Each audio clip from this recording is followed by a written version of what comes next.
अस्सलाम वालेकुम। आज की वीडियो के लिए मैंने आपको टोरंटो पीरसन एयरपोर्ट, जो दुनिया के बिजी तीन एयरपोर्ट्स में है, वो मैं लेके आया हूँ। ये उसका निशान भी है, पीछे आप देख रहे होंगे, ये उसका निशान है। यहाँ हर वक्त ये मसरूफ़ रहता है और इतना मसरूफ़ रहता है कि यहाँ हर किस्म के फ़्लाइट्स।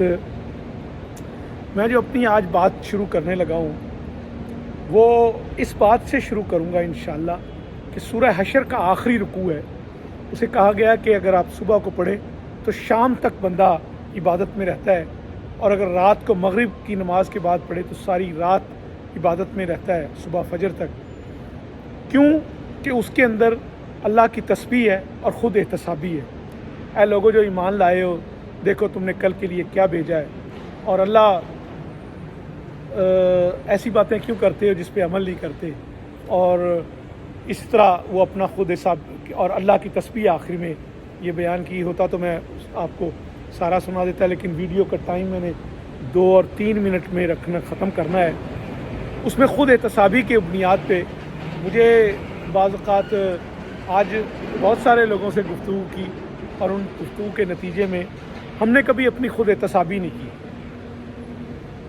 कि हमने अपना एहतसाब करना है कि किस किस्म के लोग हम हुक्मरान हक़ हुक्मरानी जिनको देते रहे वो क्या हैं। वो दयानतदार थे। दुनिया की सबसे बड़ी जो खूबी है वो दयानतदारी है। अगर ईमानदारी और दयानतदारी किसी में नहीं है तो वो दुनिया का बदतरीन इंसान है। वो किसी कारोबार में भी, वो ख्वाब का बेटा भी है तो वो कारोबार को भी नहीं चला सकता। आपके ऑफिसर्स हैं तो वो भी नहीं चला सकते, कस्टम है, पुलिस है, जो भी है वो बिल्कुल नहीं चला सकते, और वो एक निशान इबरत बन जाते हैं।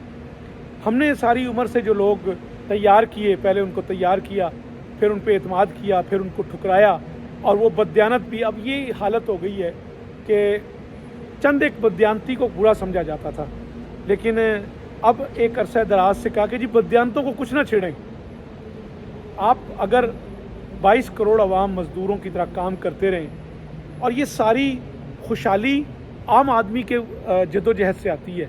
ये कभी भी नहीं इस तरह आती कि आप कभी भीख मांग लें, कोई मुल्क आपको दे दे, वर्ल्ड बैंक आपकी इमदाद कर दे, और उसके बाद गलियाँ न सीवरेज आपका पड़ जाए तो आप समझें तरक्की। नहीं, जो तरक्की आपने कमाए हुए पैसों से होती है उसके अलावा कोई तरक्की नहीं हो सकती। आपकी अगर आवाम आसूदा हाल है और उसका इकॉनमी चल रही है तो वो टैक्स पे करेंगे तो आपको भी फ़ख्र होगा, वरना आपको लोगों से भीख मांगनी पड़ेगी। जो मुक़्तदर हल्के हैं, जो साहिब इस्टेब्लिशमेंट के हल्के हैं, और फिर उसके नतीजे में जब वो लेते हैं मदद तो उसके बदले में क्या देते हैं? उसके बदले में बहुत कुछ देते हैं। अपनी अना देते हैं, अपनी जो है अपनी वक़ार को डैमेज करते हैं। कोई शेख दे हमें, कोई बुरनाई दे हमें, कोई भी दे तो हमें उस पर भीख देते हैं, वो हमारे हक़ नहीं देते, और वो हमें हमारी तज़लील होती है। ये मुक़्तदर हल्कों को ये सोचना चाहिए कि हमें अपने वक़ार से लोगों को भी वक़ार बुलंद करेंगे।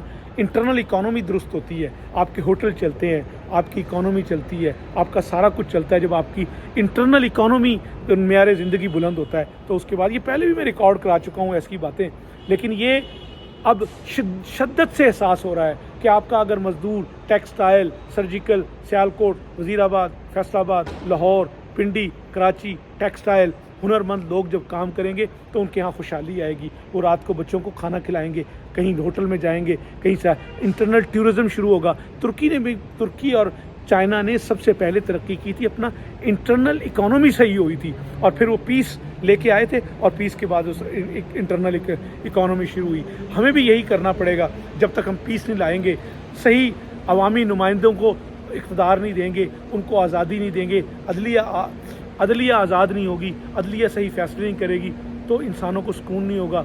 ये पुलिस गर्दी होगी, या यहाँ कुछ और गर्दी होगी, या जैसे अब वो अगर इमरान खान आपको क्रिकेट की कहानियाँ सुनाता था आपको बड़ा बुरा लगता था। आपने सारी वॉर गेम की कागज़ के ऊपर बैठ के, और उनमें से बेशतर ऐसे प्रोजेक्ट बनाए, यानी बहुत ज़बरदस्त जर्नैल था मुशर्रफ, लेकिन उसका कारगिल का फेल हो गया। अगर आपकी खुद एहतसाबी भी तो करें ना, कौन से कितने फेल हुए कि सिर्फ बुराई मनाते रहें कि जी हमें ہمارا یہ لگا ہوا ہے، ہم وہ ہیں، اس طرح نہیں چلے گا. آپ کو یہ پبلک پارٹنرشپ، 3 ادارے ہیں، 3 اپنے حدود میں کام کریں گے، 4 ادارے، تو پھر یہ کام چلے گا. عوام کی خوش ہوگی آپ کی، اور یہ لوگ پھر یہاں سے لوگ پیسے بھیج رہے ہیں. اب تو لوگ اپنے بجلی کا بل ادا کرنے کے لیے بیرون ملک لوگوں کو، بھائیوں کو، بھتیجوں کو اپنے بلا کے یار مجھے $200 بھیج دو، $100 بھیج دو. یہ صورتحال ہو گئی ہے. آپ نے کہاں لے کے آئے؟ آپ کا منصوبہ کہاں لے آیا؟ غربت کے آخری سطح تک لے آیا. ہمیں تو آپ کو سوچنا پڑے گا. آپ کو اقتدار انہی کو دینا پڑے گا، کراچی میں ہو، دیانتدار لوگوں کو. یہ انٹرنیشنل سامراج اور آپ کی تابعداری کرنے والے کرپشن کے جو بڑے تھم ہیں، جن میں نواز شریف فیملی، شریف کی فیملی اور زرداری فیملی ہیں. زرداری سے تو جو مرضی کروا لیں، پیسے دیں، جو مرضی کروا لیں. آپ ہی کے اداروں سے مجھے پتہ لگا کہ جناب بیت اللہ مسعود کی گاڑی میں جو سم رکھی تھی، اس کے سسر نے رکھی تھی.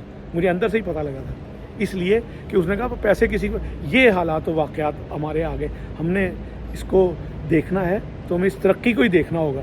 ادروائز ہم کچھ بھی نہیں کر سکے. ہم بھیک مانگتے رہیں. محنت سے جو ترقی ہوتی ہے وہ دائمی ترقی ہوتی ہے. یہ جو آرٹیفیشیل منصوبوں کے تحت آپ لوگوں کو آزاد چھوڑیں، آزاد ہو جائیں گے، ورنہ اس کے حالات بہت برے ہو جائیں گے اور آپ سے سنبھلنے بھی گی.